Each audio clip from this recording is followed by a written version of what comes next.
Somewhere near you right now, behind a supermarket, outside a warehouse, there's a wooden platform painted bright blue.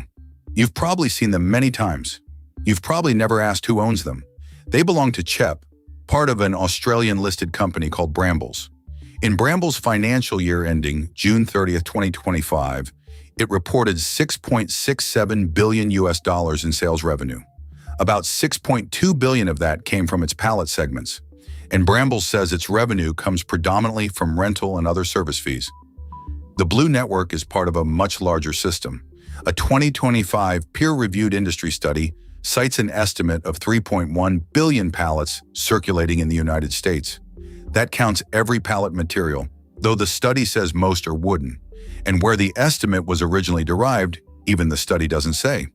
This is the invisible platform the economy sits on, and the surprisingly clever business built on top of it. Picture moving freight without pallets. Before pallets and forklifts spread, cargo moved largely by hand, crate by crate, sack by sack. One wartime Army depot recorded that unloading a single unpalletized railcar took 9 men, and in the official record's words, a long, involved process. World War II forced the change. Fewer workers, more supplies, less time.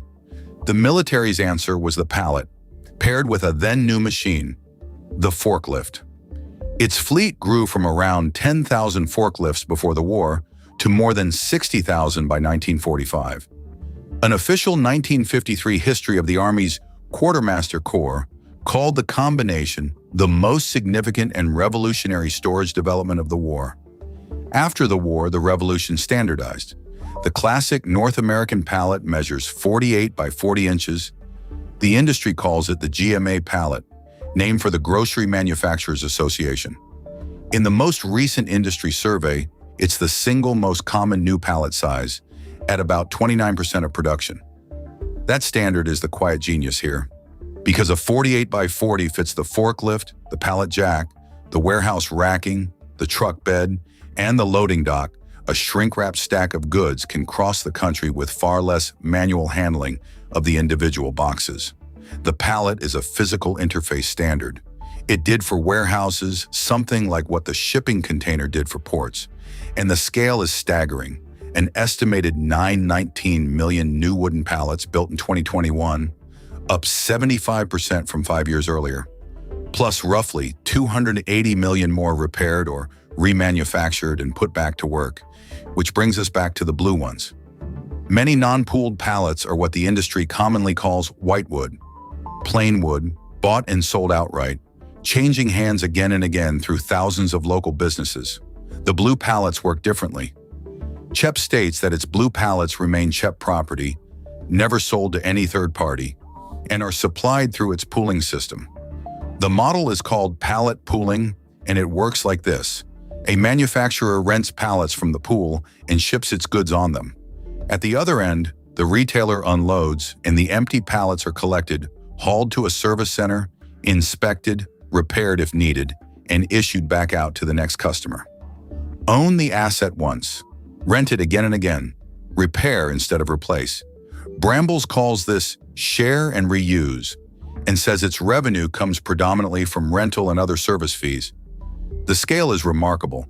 As of June 30th, 2025, Brambles reported a pool of roughly 348 million pallets, crates, and containers, operating in about 60 countries through a network of more than 750 service centers. It isn't alone. Pico runs a pool of red pallets. A company called IGPS rents plastic ones. And pooling benefits from network density. More participating manufacturers, retailers, and service centers can make collection and reuse more efficient. Here's the counterintuitive part. One of the central problems in pallet pooling is getting the assets back. A rented pallet that goes missing or comes back broken is a hit to the pool.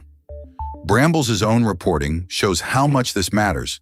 It credits its recent asset recovery push with roughly 25 million additional pallets recovered and salvaged, and a roughly 50% reduction in uncompensated losses versus its 2021 baseline. In this model, recovery is not only a sustainability benefit, it is essential to the economics. For decades, this system ran so smoothly that almost nobody outside the industry thought about it. Then came 2021. As the economy restarted after COVID lockdowns, several pressures hit at once. Demand for goods surged, lumber turned scarce and expensive, and labor and trucking capacity were stretched thin. The lumber numbers were startling. Trade reports put pallet-grade lumber, which normally sold for $200 to $400 per thousand board feet, near $1,600 in May 2021, and that fits the broader record. The framing lumber composite index topped $1,500 that same month, nearly 3 times its pre-pandemic record. Pallet prices followed. U.S. government producer price data for wood pallets climbed to record levels. In some regional markets, it was sharper. One California price series shows a standard recycled pallet going from about $9 to nearly $19 within a year. Then came the warning that made headlines. In May 2021, the United Fresh Produce Association warned that pallet costs facing the produce industry had risen by as much as 400%. Let's be precise about what that was. An industry association's warning about its own sector, at the peak of the squeeze. Not a measured nationwide average, and not what every pallet buyer paid. The documented effects were narrower and more interesting. Dwell times rose. Pallets of non-perishable goods sat longer in warehouses. At least one pallet supplier stopped taking on new customers because it couldn't keep up with the ones it had. And for produce growers heading into harvest season, the timing was genuinely bad. The system bent, it didn't break, and the squeeze proved the point. When the most ignored object in logistics gets scarce, everyone suddenly discovers it was load-bearing. Then the pendulum swung the other way. By the end of its financial year in June 2025, Brambles reported roughly 4 million excess pallets sitting in the United States, more than its network needed. 4 years after the shortage, the problem had reversed. Boring had returned. In this industry, boring is the goal. 2 quieter shifts are worth watching. First, recovery, research backed by the industry, and Virginia Tech found that wooden pallets are recovered and recycled about 95% of the time. The pallet economy was circular long before circular became a buzzword, because here recovery does more than reduce waste. It protects the economics of the pool. Second, the pallets are learning to talk. Brambles reports roughly 4 million digitized pallets, tracking devices operating in 34 countries, and more than 11 million trips tracked in its Chile pilot. Among the early sources of value, Brambles itself reports from the program: identifying and mitigating asset losses, in other words, better visibility into where pooled assets move and where they fail to return. So here's the takeaway. The pallet is invisible for the best possible reason. It works. A standard size nobody thinks about. A rental model most people have never heard of. A multi-billion-dollar business built on wood, nails, and the discipline of getting its property back. Once you see it, you can't unsee it. The physical economy, riding on a platform almost nobody ever looks at twice. If you want more of the invisible businesses behind ordinary life, who owns them, how they actually make money, and what happens when they wobble, that's what this channel is for. If you want more hidden businesses like this, subscribe so you don't miss the next one.